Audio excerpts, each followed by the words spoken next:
डालने के लिए उसका बनाना।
अब आप नमाज असर अदा कर लें, उसके फौरन बाद कायदीन इज़हार ख्यालात फरमाएं।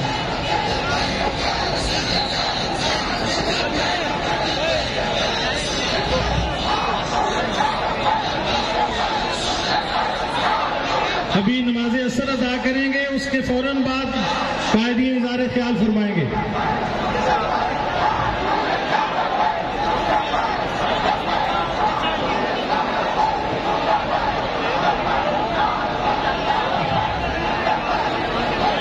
अहबाब जहां हैं वहीं तशरीफ रखें। अभी नमाज असर अदा करेंगे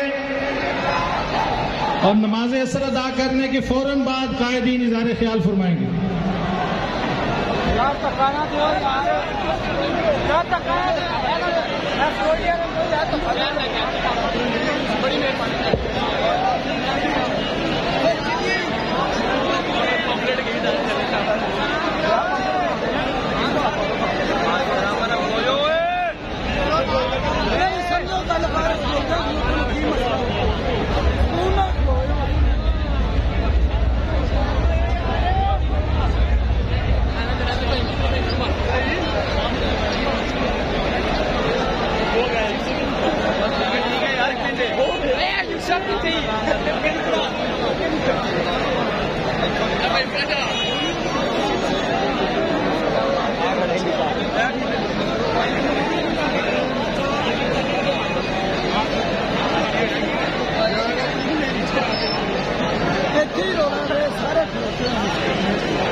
आदि